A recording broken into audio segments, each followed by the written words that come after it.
Welcome to iDream media. So జనరల్గా ఈ మధ్య కాలంలో ఎక్కువగా హార్ట్ అటాక్ చూస్తూ ఉన్నాము. యంగేజ్లోనే హార్ట్ అటాక్ అనేది వస్తూ ఉంది. అంటే హార్ట్ అటాక్ వచ్చే ముందు ఏమైనా లక్షణాలు కనిపిస్తాయా? మనం దాన్ని బట్టి ముందుగానే జాగ్రత్తలు తీసుకోవచ్చా? ఇక హార్ట్ అటాక్ వచ్చినప్పుడు ఏదైనా హార్ట్ అటాక్ కానీ ఏదైనా హార్ట్లో ఇబ్బంది వచ్చినప్పుడు స్టెంట్ వేస్తారని చెప్తారు కదా. సో దీని గురించి మనకు తెలియని విషయాలు ఏంటి పూర్తి వివరాలు తెలుసుకుందాం. మనతో పాటు ఉన్నారు ప్రముఖ కార్డియాలజిస్ట్ డాక్టర్ నవీన్ కుమార్ గారు. డాక్టర్ గారు నమస్తే అండి. నేను కరెక్ట్గా చెప్పానా? అంటే హార్ట్ అటాక్ వస్తే స్టెంట్ వేస్తారా? అంటే హార్ట్ అటాక్ వచ్చిన వాళ్ళందరికీ స్టెంట్ వేయరు. అంటే ఇన్ ద సెన్స్ ఆ హార్ట్ అటాక్ వచ్చినప్పుడు మన కొరనరీ అనాటమీ అని చూస్తాం. అంటే మన అయితే యాంజియోగ్రామ్ అని చేస్తాం. ఎప్పుడైతే హార్ట్ అటాక్తో పేషెంట్ వచ్చినప్పుడు మనం యాంజియోగ్రామ్ అని చేస్తాం. యాంజియోగ్రామ్లో ఆ వెజల్స్ అనే సూటబిలిటీ అనేది ఉండాలి. కొంతమందికి ఏంటంటే డిఫ్యూజ్ డిసీజ్ ఉంటుంది, వాళ్ళకి స్టెంట్ అనేది సూటబుల్ కాదు కొన్ని సిచ్యువేషన్స్లో. But majority of the times 90% of the times ఎవరికైతే హార్ట్ అటాక్ ఉంటుందో వాళ్ళకి స్టెంట్ వేయడం ద్వారా ఇమీడియట్ రిలీఫ్ అనేది వస్తుంది. సో దట్ ఆ మయోకార్డియం అనేది సేవ్ అవుతుంది. సో వాళ్ళు హార్ట్ ఫెయిల్యూర్లోకి పోకుండా మనం ప్రివెంట్ చేయగలుగుతాం. సో మోర్టాలిటీ అనేది కూడా అంటే డెత్ నుంచి కూడా మనం ప్రివెంట్ చేయగలుగుతాం. బట్ కొన్ని సందర్భాల్లో ఎక్కడైతే కొరనరీ అనాటమీ మనకి సూటబుల్గా ఉండదో ఆ సిచ్యువేషన్లో మాత్రం స్టెంట్ అనేది సూటబుల్ కాదు. ఇప్పుడు హార్ట్ అటాక్ హార్ట్ ఫెయిల్యూరు అంటే ఎట్లా చెప్తారు? హార్ట్ అటాక్ అంటే ఏంటంటే గుండెకి సంబంధించి 3 బ్లడ్ వెజల్స్ ఉంటాయి. గుండెకి మనం పంప్ చేయాలి అంటే దానికి 3 బ్లడ్ వెజల్స్ ఉంటాయి. కొరనరీ వెజల్స్ అంటాం. Left coronary artery, right coronary artery, left circumflex artery అనేది ఉంటాయి మనకి.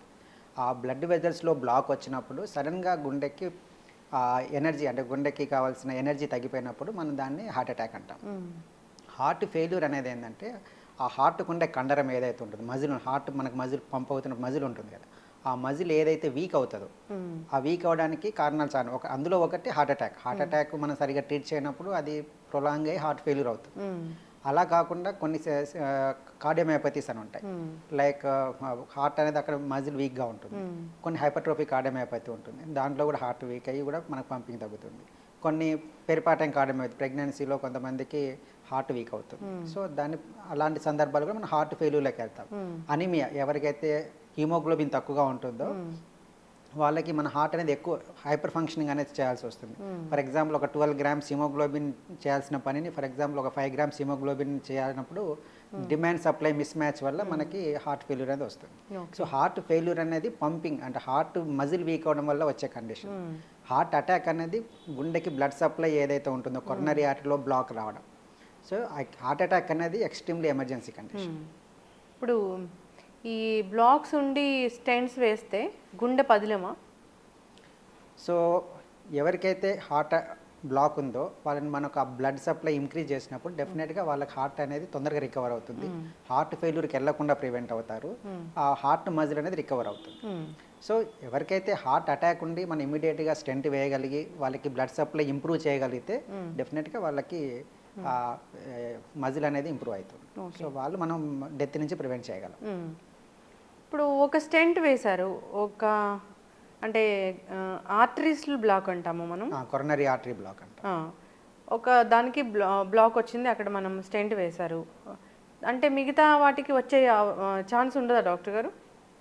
అంటే ఫస్ట్ మనకి ఏదైతే మామూలుగా బ్లడ్ వెజల్లో బ్లాక్ ఎక్కడైనా రావచ్చు, ఏ వెజల్లోనే రావచ్చు. బట్ అది యూజువల్గా ఒక వెజల్లో వస్తుందా 2 వెజల్లో వస్తుందా అనేది మనకు ఆ పేషెంట్ వచ్చిన సందర్భం బట్టి మన యాంజియోగ్రామ్ చూస్తాము, దాంట్లో ఉంటుంది. But majority of the times మనకు వచ్చే టైమ్స్లో 1 or 2 బ్లాక్స్ ఎక్కువగా ఉంటుంది. కొన్నిట్లో 3 బ్లాక్స్ ఉంటాయి. ఎవరైతే 3-4 చోట్ల బ్లాక్స్ అనాటమీ సూటబుల్గా లేని బ్లాక్స్ ఉన్నప్పుడు మనం బైపాస్ సర్జరీకి వెళ్తాం. బట్ మేజర్గా అక్యూట్ అటాక్ ఏదైతే వచ్చినప్పుడు మనం ఇమీడియట్గా first stent is the highest priority. ఎప్పుడైతే స్టెంట్ వేయలేని సిచ్యువేషన్ లైక్ చెప్పినాను కదా అనాటమీ సూటబుల్గా లేనప్పుడు అలాంటి సందర్భాల్లో మాత్రం పేషెంట్ స్టెబిలైజ్ చేసిన తర్వాత మనం బైపాస్ సర్జరీకి పంపిస్తాం. బైపాస్ సర్జరీస్ అంటే మొత్తం హార్ట్ ఓపెన్ చేసి చేస్తారా? హార్ట్ ఓపెన్ చేసి ఇప్పుడు ఫర్ ఎగ్జాంపుల్ 3 బ్లడ్ వెజల్స్ ఉంటాయి నేను చెప్పాను కదా, ఆ 3 మల్టిపుల్ చోట్ల బ్లాక్స్ ఉన్నాయి. మనం స్టెంట్ వేయాలంటే మల్టిపుల్ స్టెంట్స్ వేయాలి. సో అలాంటి సిచ్యువేషన్లో మనం బైపాస్ సర్జరీకి ప్రిఫర్ చేస్తాం. ఎందుకు అంటే మల్టిపుల్ స్టెంట్స్ ఉన్నప్పుడు number of length of the stent పెరిగినా కొద్దీ మళ్ళీ స్టెంట్ బ్లాక్ అయ్యే టెండెన్సీ అనేది పెరుగుతుంది. సో వాళ్ళకి మనం బైపాస్ సర్జరీ అని ప్రివెంట్ చేస్తాం. కొన్ని సిచ్యువేషన్స్లో ఆ బైపాస్కి మన టార్గెట్స్ అంటాం. అంటే ఎక్కడైతే బ్లాక్ కింద వెజల్ నార్మల్గా ఉండాలి. సో వాళ్ళ టార్గెట్స్ బాగా ఉంటే బైపాస్ సర్జరీ సక్సెస్ అనేది ఎక్కువగా ఉంటుంది. కొంతమందికి డిఫ్యూజ్ డిసీజ్ ఉంటుంది, అంటే పైనుంచి కింద వరకు మొత్తం డిసీజ్ ఉంటుంది. ఆ చోట్ల మనం బైపాస్ సర్జరీ చేయడం డిఫికల్ట్గా ఉంటుంది. అలాంటి సందర్భాల్లో మనం ప్రిఫరబుల్గా కొన్ని లిబరల్ స్టెంటింగ్ వేసి వీలైనంత వరకు బ్లడ్ సప్లై ఇంక్రీజ్ చేస్తాం. సో కొన్ని సిచ్యువేషన్స్లో బైపాస్ కూడా డిఫికల్ట్ అవుతుంది. బైపాస్ సర్జరీ అంటే గుండె తీసి బయట పెట్టి దాన్ని మొత్తం ట్రీట్మెంట్ అనేది ఇస్తారు డాక్టర్ గారు. అప్పుడు వాళ్ళు ఎలా వెంటిలేటర్ మీద ఉంటారా ఎట్లాగా? బైపాస్ గుండె తీయడం కాదు, మనం మామూలుగా ఏంటంటే స్టెర్నాటమీ అంటాం. ఈ స్టెర్నం ఏదైతే ఉందో దాన్ని ఓపెన్ చేస్తాము, చేసి మనం పేషెంట్ని బైపాస్ హార్ట్ లంగ్ మిషన్ అంటుంది, బైపాస్ మిషన్కు పంపిస్తాము. తర్వాత హార్ట్ బీటింగ్ సర్జరీ రెండు ఉంటాయి. Heart beating surgery on pump of pump అని రెండు చేస్తారు. సో బీటింగ్ సర్జరీలో ఎక్కడి నుంచి అయితే మన బ్లాక్ ఉందో బ్లాక్ని బైపాస్ చేస్తాం. నార్మల్గా బ్లాక్ ఉండే రూట్ కాకుండా మీరు create alternative route, so that మనం హార్ట్ మజిల్కి బ్లడ్ సప్లై వస్తుంది. ప్రాణం పోస్తున్నట్లే, ఇంకా వెళ్ళిపోతున్న ప్రాణాన్ని మీరు నిలిపి మళ్ళీ తిరిగి వాళ్ళకి ప్రాణం పోస్తున్నట్లేగా డాక్టర్ గారు? అంతే అండి. హార్ట్ ఆ టైంలో ఆర్టిఫిషియల్గా కొట్టుకుంటుంది అంతేనా? అవును, అంటే రెండు ఉంటాయి. బీటింగ్ హార్ట్ అని నార్మల్ పేషెంట్ బీట్ చేస్తున్నప్పుడు సర్జరీస్ చేస్తాము. కొన్ని సిచ్యువేషన్స్లో మనకు సర్జరీ డ్యూరేషన్ ఎక్కువ ఉన్నప్పుడు, పంపింగ్ చాలా తక్కువగా ఉన్నప్పుడు ఏం చేస్తామంటే హార్ట్ని alternate machine, heart lung machine మీద పంపించేసి then we do the surgery, then will come back make the heart to beat again. అంటే ఈ సర్జరీ అనేది ఎంత టైం పడుతుంది అసలు? సో హార్ట్ సర్జరీస్ యూజువల్గా బైపాస్ సర్జరీస్ మనకి 3 to 4 hours పడుతుంది. But depends on complexity. లోపల కాంప్లెక్స్ లీజన్స్ ఉన్నప్పుడు ఇంకొంచెం టైం ఎక్కువ పట్టచ్చు. ఎస్. సక్సెస్ రేట్ ఎలా ఉంటుంది డాక్టర్ గారు ఇది? యూజువల్గా బైపాస్ సర్జరీ ఈవెన్ స్టెంటింగ్ అయినా సక్సెస్ రేట్ బాగానే ఉంటుంది. బట్ 5 to 10% రిస్క్ అనేది ఎక్కువగా ఉంటుంది. బట్ ఎవరికైతే పంపింగ్ తక్కువగా ఉంటుందో, అంటే ఎజెక్షన్ ఫ్రాక్షన్ అంటాం, సో హార్ట్ పంపింగ్ ఎవరికైతే తక్కువగా ఉంటుందో వాళ్ళకి కొంచెం రిస్క్ అనేది ఎక్కువగా ఉంటుంది. బట్ హార్ట్ పంపింగ్ మంచిగా అంటే స్టేబుల్ ఉన్నప్పుడు మనకు వాళ్ళకి రిజల్ట్స్ అనేవి చాలా బాగుంటాయి. ఇప్పుడు హార్ట్ అటాక్, హార్ట్కి సంబంధించిన ఇష్యూస్ ఈ కోవిడ్ తర్వాతనే ఎక్కువ అయ్యాయి అంటున్నారు, వాస్తవమేనా? కోవిడ్ తర్వాత హార్ట్ అటాక్స్ అనేది పెరిగాయి.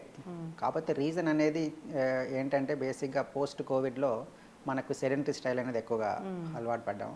వర్క్ ఫ్రమ్ హోమ్ కల్చర్లో మనకి ఇన్యాక్టివ్ అంటే ఇంట్లోనే వర్క్ చేయడం మూలంగా ఎక్సర్సైజ్ కెపాసిటీస్ తగ్గడం, ఒబేసిటీ అనే రిస్క్ ఫ్యాక్టర్స్ పెరగడం, సో ఇలాంటివి మనకి ఎక్కువ ఉన్న మూలంగా అదొక మేజర్ రిస్క్ ఫ్యాక్టర్స్తో మనకు అవుతున్నాయి.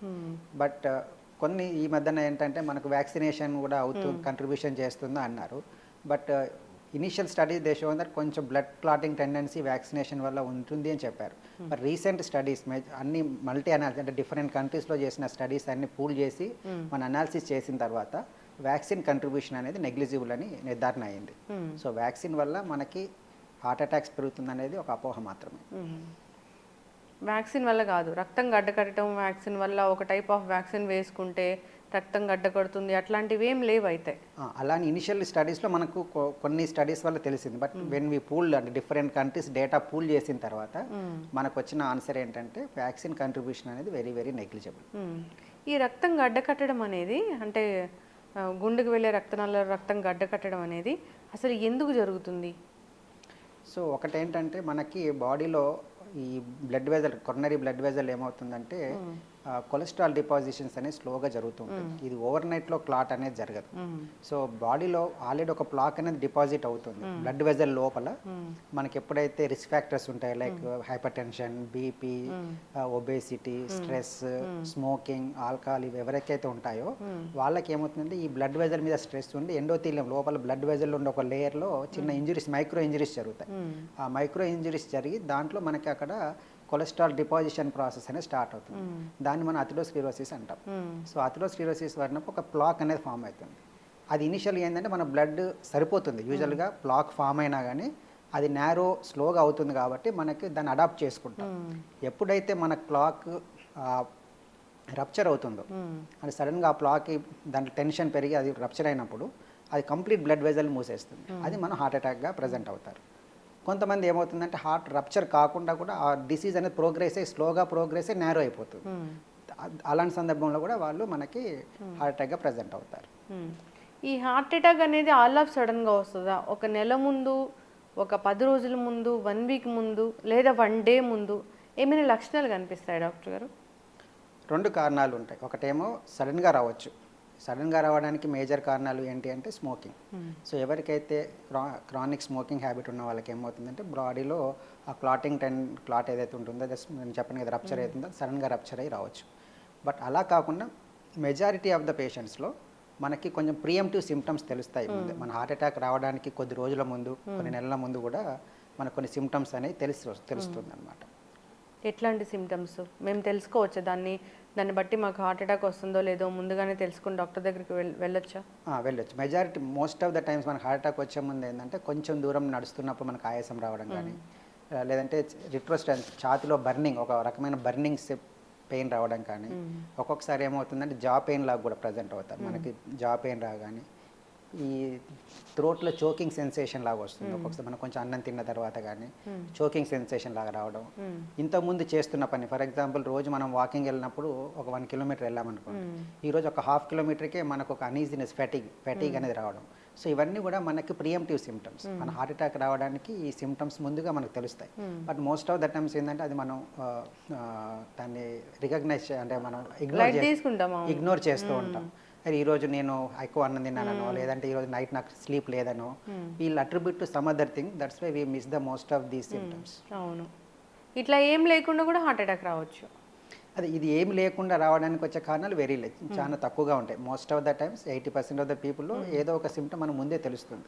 ఒక 10% వాళ్ళు మాత్రమే మనకి సడన్గా వస్తాయి. లైక్ స్మోకర్స్లో, ఇప్పుడు మన యంగ్ స్ట్రోక్స్ చూస్తూ ఉంటాం కదా, వాళ్ళకి మాత్రమే సడన్గా వస్తూ ఉంటాయి. But majority of the times we have the some form of symptom which we ignore most of the times. ఇట్లాంటి ఏదైనా లక్షణం కనిపించినప్పుడు ఒక డాక్టర్ దగ్గరికి వెళ్తే అసలు ఏం జరుగుతుంది అనేది వాళ్ళు చెప్పేస్తారు. అంటే వస్తుంది నెక్స్ట్ ఒక 10 daysలో వస్తుంది అన్నప్పుడు తెలుసుకోవడానికి ఏమైనా టెస్ట్లు ఉంటాయి డాక్టర్ గారు? ఒకటి, మనకి ఎప్పుడైతే నేను చెప్పిన సిమ్టమ్స్, ఏదైనా పెయిన్ యాంగిల్ ఆఫ్ ద జా నుంచి అబోవ్ ద అంబులికస్ వరకు ఏ పెయిన్ వచ్చినా మనకు కొంచెం ఎగ్జర్షన్ అంటే కొంచెం యాక్టివిటీతో కూడా మనలో ఆ సిమ్టమ్స్, చెస్ట్ పెయిన్ కానీ, ఆయాసం కానీ, ఫెటిక్ కానీ, అనీజీనెస్ కానీ అనిపించినప్పుడు మన డాక్టర్ని సంప్రదించి టెస్టులు చేయించుకోవడం వల్ల మనం ఎర్లీగా డిటెక్ట్ చేయగలం. అంటే జనరల్గా టెస్ట్లు అంటే బ్లడ్ టెస్ట్ ఉంటుందా? 2 ఉంటాయి టెస్టులు. అందులో ఫస్ట్ చేయగలిగింది ఏంటంటే ఈసీజీ అనేది ఒక టెస్ట్, ఎలక్ట్రోకార్డియోగ్రామ్ అంటాం. సో ఈసీజీ అనేది మొదటి test which is to be done.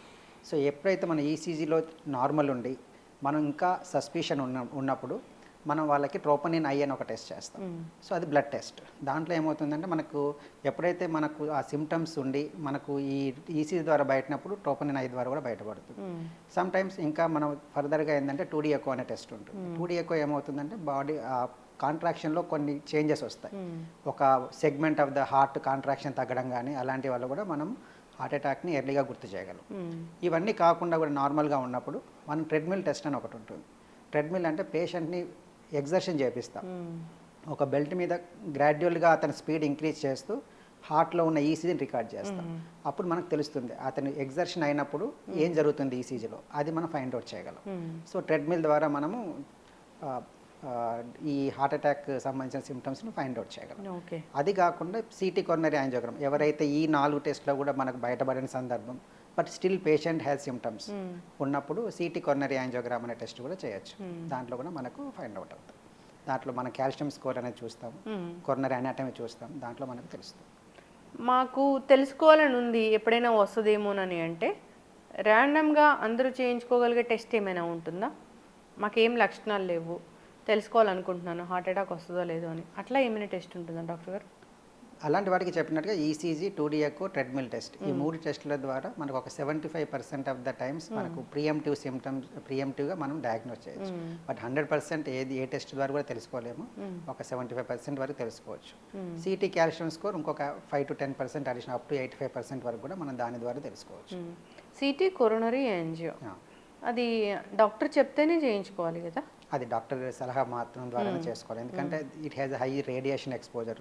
అది ఎవరికైతే రిస్క్ ఫ్యాక్టర్స్ ఉన్నాయో, నేను చెప్పిన ఈ 3 టెస్ట్లో మనకు ఎక్కడ బయటపడలేదు, బట్ స్టిల్ పేషెంట్ హై సస్పిషన్స్గా ఉంది, అంటే మనకి సిమ్టమ్స్ తగ్గట్లేదు, అప్పుడు మనం ఆ టెస్ట్కి అనేది ప్రిఫర్ చేయాలి. ఓకే. చాలామందికి మెట్లు ఎక్కితే ఆయాసం వస్తుంటుంది. అంటే ఇన్ని స్టెప్స్ ఎక్కితే వీళ్ళకి ఆయాసం వస్తుంది అంటే వీళ్ళని సస్పెక్ట్ చేయొచ్చు హార్ట్ అటాక్ వస్తుందని అని ఏమైనా చెప్తారా డాక్టర్ గారు అట్లా? నార్మల్గా ఏంటంటే ఒక ఫిజికల్గా ఫిట్ ఉండేవాళ్ళు 2 flight ఆఫ్ స్టైర్స్ అంటే 2 ఫ్లోర్లు ఈజీగా ఎక్కగలరు వితౌట్ మేజర్గా ఆయాసం లేకుండా. కొంచెం ఆయాసం ఉంటుంది బట్ మేజర్గా ఆయాసం అనేది లేకుండా ఉంటుంది. అలా కాకుండా ఎవరైతే first one flight of step ఒక ఫ్లోర్కి వెళ్ళగానే ఆయాసం వస్తుంది అంటే we should suspect them, we should evaluate for them. Okay. కొందరిలో ఆయాసం లేకుండా కూడా మనము హార్ట్ అటాక్ వచ్చే ఛాన్స్ అనేది ఉంటుంది. అంటే ఆయాసం లేకుండా వాళ్ళకి చెస్ట్ పెయిన్ రావచ్చు. కొంతమందికి ఆయాసం కంటే ముందు పెయిన్ అనేది కూడా వస్తుంది. సో పెయిన్ వచ్చినప్పుడు కూడా నేను చెప్పినట్టుగా ఈ జా నుంచి అంబలికస్ పైన ఎక్కడైనా మనకు బర్నింగ్ సెన్సేషన్ కానీ అన్ఈజీగా అనిపించినప్పుడు కంపల్సరీగా ఎవాల్యుయేట్ చేయాలి. ఇది హార్ట్ అటాక్ సంబంధించిన పెయినే, ఖచ్చితంగా డాక్టర్ దగ్గర వెళ్ళాల్సిందే అనేది ఏమైనా బండ గుర్తు ఉంటుందా డాక్టర్ గారు ఆ పెయిన్కి? సో ఆ గుండెకి సంబంధించిన చెస్ట్ పెయిన్ ఎలా ఉంటుందంటే అన్బేరబుల్ పెయిన్ ఉంటుంది. అంటే ఇలాంటి పెయిన్ నేను ఇంకా ఈ మధ్య కాలంలో ఎప్పుడూ నాకు అలాంటి పెయిన్ రాలేదు అని నీకు అనిపించినప్పుడు. నెంబర్ 2, నేను కొంచెం దూరం నడవగానే నాకు ఆ పెయిన్ అనేది పెరుగుతుంది, నాకున్న పెయిన్ పెరుగుతుంది అనిపించినప్పుడు. కొంచెం దూరం నడవగానే నా పెయిన్తో పాటు కొంచెం ఆయాసం కూడా వస్తుంది. ఇది నేను ఈ మధ్య కాలంలో ఎప్పుడు ఇలాంటి డిస్కంఫర్ట్ నేను ఫస్ట్ టైం లైఫ్లో నేను ఫీల్ అవుతున్నాను అనిపించినప్పుడు that is the time we have to reach to the hospital as early as possible. చాలామంది మాకు తెలిసిన డాక్టర్ దగ్గరికి వెళ్ళాలి అని టైం అంతా వేస్ట్ చేస్తూ ఉంటారు. ఏం చెప్తారు డాక్టర్ గారు అలాంటి వాళ్ళకి? ఎప్పుడైనా చెస్ట్ పెయిన్ సివియర్గా ఉన్నప్పుడు మనం వీ షుడ్ నాట్ డిలే. ఎందుకంటే మనం హార్ట్ అటాక్ వచ్చిన తర్వాత మనం ఎంత డిలే చేస్తే మన మజిల్ అనేది అంత డ్యామేజ్ అవుతూ ఉంటుంది. డ్యామేజ్ అయిన మజిల్ని తిరిగి ఏ డాక్టర్ కానీ ప్రపంచంలో ఎవరు తీసుకురాలేరు. అది డ్యామేజ్ కాకముందే మనం కాపాడాలి. అంటే మనం ఎంత ఎర్లీగా డాక్టర్ గారి దగ్గరికి వెళ్ళి ఎంత ఎర్లీగా మనం బ్లడ్ సప్లై మళ్ళీ రీవాస్కులరైజ్ చేయగలిగితే మన మజిల్ అంత నార్మల్కి వస్తుంది. సో మన రికమెండేషన్స్లో ఏంటంటే ఎవ్రీ 30 minutesకి the percentage of damage keep on multiply. So కాబట్టి మనం టైంని వేస్ట్ చేయకుండా నియరెస్ట్ హాస్పిటల్కి వెళ్ళి ముందు we should make our treatment first. Doctor గారు, ఇప్పుడు మెన్ ఉమెన్ వీళ్ళు ఎక్కువగా హార్ట్ అటాక్ ఎవరికి వస్తుంది? యూజువల్గా ఉమెన్స్లో వాళ్ళకి ఎవరికైతే వాళ్ళ మెన్స్ట్రువల్ పీరియడ్లో ఉన్నప్పుడు they have the protection from the heart. So up to 45 years వరకు చూస్తే men has more heart disease prone for the females. After 45 years యూజువల్గా men and women have the similar risk. అంటే జనరల్గా టెస్టులు అంటే ఈసీజీ 2D ఈకో ఇవేనా, ఇంకా జనరల్గా ఖచ్చితంగా 40 తర్వాత ఈ టెస్టులు మీరు ఖచ్చితంగా చేయించుకోవాలి అనేది ఏమైనా ఉంటుందా? సో ఇన్ అడిషన్ ఎవరికైతే రిస్క్ ఫ్యాక్టర్స్ ఎక్కువగా ఉంటాయో, నేను చెప్పినట్టు ఫ్యామిలీ హిస్టరీ ఉండొచ్చు, డయాబెటీస్ ఉండొచ్చు, హైపర్ టెన్షన్ ఉండొచ్చు, ఒబేసిటీ, స్మోకింగ్, ఇలాంటి ఎవరికైతే కొలెస్ట్రాల్ నార్మల్గా ఎవాల్యుయేషన్లో కొలెస్ట్రాల్ హై లిపిడ్ లెవెల్స్ ఉన్న వాళ్ళకి ఏంటంటే మన ఎవాల్యుయేషన్లో HSCRP అనే ఒక టెస్ట్ కూడా ఉంటుంది. అది ఏం చెప్తుందంటే మన బాడీలో ఇన్ఫ్లమేటరీ మార్కర్ ఎంత హైలో ఉన్నాము, మనం ఎంత ప్రోన్గా ఉన్నాము అని తెలుపుతుంది. ఎవరికైతే అది ఎక్కువగా ఉందో వాళ్ళు ఫర్దర్గా నేను చెప్పిన కార్డియాక్ టెస్ట్లకు వెళ్ళాల్సి ఉంటుంది. HSCRP high sensitive CRP. అప్పట్లో కోవిడ్ టైంలో డైమర్ టెస్ట్ అని రాసేవాళ్ళు కదా డాక్టర్ గారు, అది ఏంటి? డైమర్ ఏంటంటే బాడీలో మనకి క్లాటింగ్ టెండెన్సీస్ ఉన్నాయి చెప్తాయి. బట్ అది ఎక్కడ ఉంటుందంటే యూజువల్గా దట్ ఈస్ నాట్ హార్ట్కి కోరిలేట్ చేయడం. లైక్ పెరిఫెరల్గా DVT అంటాం. సో లెగ్లో క్లాట్ వచ్చే టెండెన్సీ కానీ, పల్మనరీ ఆర్టరీ అంటాం, పల్మనరీ థ్రాంబోఎంబాలిజం అంటాం. అలాంటి క్లాటింగ్ టెండెన్సీస్ ఉన్న వాళ్ళలో ఆ డైమర్ అనేది పెరుగుతుంది. బట్ యూజువల్గా కొరనరీ ఆర్టరీ డిసీజ్లో డైమర్కి పెద్ద రిలేషన్ లేదు. హార్ట్ బాగుండాలి, పదిలంగా ఉండాలి, హార్ట్కి సంబంధించిన ఇష్యూస్ రాకూడదు, ఇప్పటివరకైతే రాలేదు అన్నప్పుడు ఖచ్చితంగా ఎలాంటి జాగ్రత్తలు తీసుకోవాలి? ఒకటి ఫస్ట్ ఏంటంటే మన ఎక్సర్సైజ్ మీద ఫస్ట్ లైఫ్ స్టైల్ మోడిఫికేషన్తో స్టార్ట్ చేయాలి. So everybody irrespective of our age we should start minimum 40 minutes of walking every day మనం చేయాలి. నెంబర్ 1. నెంబర్ 2, మన లైఫ్ స్టైల్లో లైక్ బ్యాలెన్స్డ్ డైట్ అనేది తీసుకోవాలి. High cholesterol like junk food కానీ కాకుండా you should have the proper balanced diet చూసుకోవాలి. Number 2. Number 3 ఏంటంటే మనకి హ్యాబిట్స్ లైక్ స్మోకింగ్, ఆల్కహాల్ ఉంటే వాటిని క్విట్ చేయాలి. తర్వాత మనకు ఆల్రెడీ డిసీజ్ ఉన్నాయి లైక్ డయాబెటీస్ కానీ హైపర్ టెన్షన్ ఉన్నాయి, వాటిని కంట్రోల్ చేసి మెడికేషన్ అనేది రెగ్యులర్గా వాడాలి. నేను 2 రోజులు అటు వెళ్ళాను, ఊరు వెళ్ళాను మిస్ చేయడం వల్ల ఏమవుతుందంటే మన బాడీలో ఆ రిస్క్ అనేది పెరుగుతూ ఉంటుంది. సో ఒకరోజు స్కిప్ చేసినా మనకు ఆ రిస్క్ అనేది పెరుగుతూ ఉంటుంది. తర్వాత ఏంటంటే ఒబేసిటీ నవ్వు ఏమవుతుందంటే ఈ ప్రజెంట్ జనరేషన్లో సెడెంటరీ స్టైల్, చిన్నపిల్లలకి మనం we are because taking care of the children so carefully, so there childhood obesity is happening. So అదేమవుతుంది, చైల్డ్హుడ్ ఒబేసిటీ ఇది silent risk factor for all the people nowadays. And another thing is the obstructive sleep apnoea అంటాం. Obstructive sleep apnoea అంటే కొంతమంది obese ఉండడం వల్ల కదా, కొంతమంది normal obese లేకపోయినా ఏమవుతుందంటే స్నోరింగ్ అనేది వస్తుంది నైట్లో. సో సో ఆ స్నోరింగ్ అనేది కూడా మనకి స్లోగా ఆక్సిజన్ లెవెల్స్ని బాడీకి తగ్గించి అదొక రిస్క్ ఫ్యాక్టర్. సో ఈ రిస్క్ ఫ్యాక్టర్స్ ఉన్నప్పుడు మనం లేకుండా చూసుకొని ఆ ఉన్నప్పుడు మనం ఎర్లీగా ట్రీట్మెంట్ తీసుకోవడం మూలంగా వీ కెన్ ప్రివెంట్. ఎస్, ఖచ్చితంగా డాక్టర్ గారు. అట్లాగే బీపీ గురించి డాక్టర్ గారు, బీపీ ఎంత ఉంటే అది నార్మల్ బీపీ లెవెల్ అంటాము మనము? నార్మల్గా బీపీలో 2 కాంపోనెంట్స్ ఉంటాయి. ఒకటి సిస్టాలిక్ అంటే పైన 120/80 అన్నాం అనుకో, ఆ 120 అనేది సిస్టాలిక్ కాంపోనెంట్, 80 అనేది diastolic component. So systolic component 120 కిందకి ఉండాలి, 120 కన్నా తక్కువగా ఉండాలి, అండ్ డయాస్టాలిక్ అనేది అప్ టు 80 వరకు ఉండాలి. బట్ 120 నుంచి 140 వరకు కూడా మనము we can consider as a normal, but they are the pre hypertensive patients కాబట్టి వాళ్ళు మనం కేర్ఫుల్గా ఎవాల్యుయేట్ చేసుకోవాలి. కింద డయాస్టాలిక్ కాంపోనెంట్ 80 to 89 వరకు మనం వాళ్ళని ఎవరైతే ఆ మధ్యలో ఉన్నప్పుడు we have to change our life style, salt తక్కువ తీసుకోవడం కానీ, ఒబేసిటీ ఉంటే వెయిట్ తగ్గడం కానీ అలాంటి లైఫ్ స్టైల్ మోడిఫికేషన్ చేసుకోవాలి. సో ఎప్పుడైతే మన BP systolic 140, diastolic 90 and above start అవుతుందో that is where we need to take the treatment. ఒక్కొక్కసారి సిస్టాలిక్ తక్కువ కరెక్ట్గా ఉండి 120, డయాస్టాలిక్ మాత్రం కొందరిలో ఎక్కువగా ఉంటుంది, 86, 87, ఒక్కొక్కసారి 90 వరకు ఉంటుంది. అది బీపీ అంటాము మనము? ఏదైనా సిస్టాలిక్ 140 అబవ్ ఉన్నా, డయాస్టాలిక్ 90 అబవ్ ఉన్నా, ఐదర్ ఆఫ్ దెమ్ ఏ ఒక్కటి ఎక్కువగా ఉన్నా మనం వాళ్ళ హైపర్ టెన్షన్ కిందనే ట్రీట్ చేయాలి, వాళ్ళకి ట్రీట్మెంట్ స్టార్ట్ చేయాలి. ఒకవేళ డయాస్టాలిక్ మాత్రమే ఎక్కువగా ఉంటే ఏమవుతుంది డాక్టర్ గారు? డయాస్టాలిక్ అంటే ఏంటంటే మనకు కాంట్రాక్షన్ బాగుంటుంది, రిలాక్సేషన్లో మనకు ప్రాబ్లం అనమాట. సో డయాస్టాలిక్ ఇండైరెక్ట్ మీనింగ్ మనకు అది తెలుస్తుంది, హార్ట్ రిలాక్సేషన్లో మనకి ప్రాబ్లం అనుకుని తెలుస్తుంది. సో మనం అది చేయనప్పుడు ఏమవుతుందంటే again it will may lead in to the heart failure. Okay. So మన డయాస్టాలిక్ హార్ట్ ఫెయిల్యూర్లో వెళ్ళే ఛాన్స్ ఎక్కువగా ఉంటుంది. కాబట్టి మనం సిస్టాలిక్ కాంపోనెంట్ అయినా డయాస్టాలిక్ కాంపోనెంట్ అయినా both are equally important. Both మనకి జనరేట్ అయ్యేది హార్ట్ నుంచే జనరేట్ అవుతుంది. సో సిస్టాలిక్ ఎక్కువ ఉన్నా మనకు హార్ట్ మీద లోడ్ పడుతుంది, డయాస్టాలిక్ ఎక్కువైనా మనకు హార్ట్ మీద లోడ్ పడుతుంది. కాబట్టి ఐదర్ ఆఫ్ దెమ్ ఉన్నా మనం we have to take the treatment. Yes, ఖచ్చితంగా డాక్టర్ గారు. సాల్ట్ అనేది తక్కువ తీసుకోవాలి, వాటర్ అనేది ఖచ్చితంగా సఫిషియెంట్ వాటర్ అనేది ఉండాలి. బీపీ ఉన్న వాళ్ళు ఫస్ట్ నుంచి హైడ్రేషన్ అనేది అందరికీ ఇంపార్టెంట్, బికాజ్ హైడ్రేషన్ వల్లే మన బాడీలో ఎవ్రీ సెల్ ఈజ్ ఫంక్షనింగ్ కాబట్టి హైడ్రేషన్ అనేది ఎక్స్ట్రీమ్లీ ఇంపార్టెంట్. నెక్స్ట్ సాల్ట్ అనేది తక్కువగా తీసుకోవాలి. సాల్ట్ అనేది ఈజ్ మెయిన్, సాల్ట్ వల్ల ఏమవుతుందంటే బాడీలో ఎక్కువ ఫ్లూయిడ్ అక్యుములేట్ అవ్వడం కానీ, హార్ట్ మీద లోడ్ పడడం కానీ జరుగుతుంది. సో లో సాల్ట్ డైట్ అనేది primary aim for the hyper tension management. తర్వాత నేను చెప్పిన రిస్క్ ఫ్యాక్టర్ మేనేజ్మెంట్ అనేది తర్వాత. ఎస్, ఖచ్చితంగా డాక్టర్ గారు చాలా చక్కగా చెప్పారండి. సో ఏదైనా హెల్తీ లైఫ్ స్టైల్ మెయింటైన్ చేయాలి. కొంచెం మనకి ఏదైనా డౌట్ ఉంటే ఒకసారి డాక్టర్ దగ్గరికి వెళ్ళడం మంచిది, మనంగా సొంతంగా గూగుల్ చేసుకోవడం, సొంత వైద్యాలు చేసుకోవడం కన్నా. అంతేకాదు టెస్ట్లు అనేవి డాక్టర్లు చెప్పినప్పుడు చేయించుకుంటేనే మంచిది.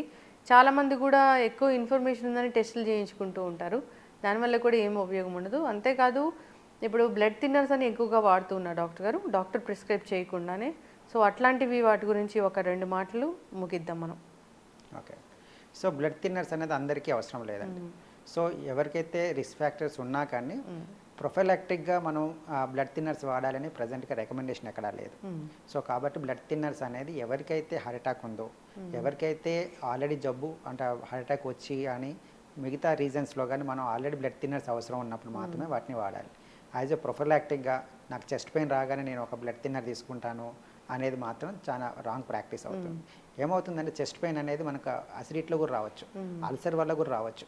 అలాంటి సందర్భాల్లో మనం బ్లడ్ థిన్నర్ తీసుకున్నాం అనుకోండి, అప్పుడు అల్సర్ పెరిగి బ్లీడింగ్ అయ్యి మళ్ళీ రిస్క్ అయ్యే కూడా ఛాన్స్ కూడా ఉంటుంది. సో ఏదైనా బ్లడ్ థిన్నర్స్ ఇండికేషన్ లేకుండా అంటే అవసరం లేకుండా డాక్టర్ ప్రిస్క్రిప్షన్ లేకుండా మనం తీసుకోవడం అనేది అంత శ్రేయస్కరం కాదు. ఎస్, చక్కగా చెప్పారు డాక్టర్ గారు. హార్ట్ అటాక్ గురించి, వచ్చే ముందు లక్షణాలు, ఇలాంటి వాటి గురించి తీసుకోవాల్సిన జాగ్రత్తలు ఫాలో అవ్వాలని కోరుకున్నాం. ఈ హార్ట్కి సంబంధించిన ఇష్యూస్ గురించి మనం సిరీస్ కంటిన్యూ చేద్దాం డాక్టర్ గారు. రకరకాల ఇష్యూస్ గురించి మనం డిస్కస్ చేద్దాము. చక్కటి ఇన్ఫర్మేషన్ అండి, ధన్యవాదాలు. Sir, one life lesson what medicine has taught you. Whatever you can do without expecting. But I really believe మన పాజిటివ్ యాటిట్యూడ్ ఉంటేనే మనం ఏదైనా సాధించగలం. గట్ని మనం కరెక్ట్గా డీల్ చేసినట్లయితే అది మనకి పాజిటివ్ హార్మోన్స్ని రిలీజ్ చేస్తుంది. షుగర్ వచ్చిన వాళ్ళ పరిస్థితి ఏంటి? పొట్ట దగ్గర పెరిగితే దాన్ని ఆండ్రాయిడ్ అంటారు, ఆండ్రాయిడ్ ఫోన్ కదా. అసలు థాట్స్ ఎందుకు వస్తాయి? బ్రెయిన్ డెడ్ అంటే దానికి ప్రపంచం అంతా కూడా కొన్ని నిర్దిష్టమైనటువంటి లక్షణాలు ఉంటాయి. మానసికంగా ధైర్యంగా ఉంటే క్యాన్సర్ చేయించవచ్చు. You are a doctor for a cause sir, అంతే. వాళ్ళకి వచ్చిన ఆదాయం కాకుండా ఫ్రీ సర్వీస్ ఎంతమందికో చేస్తారు.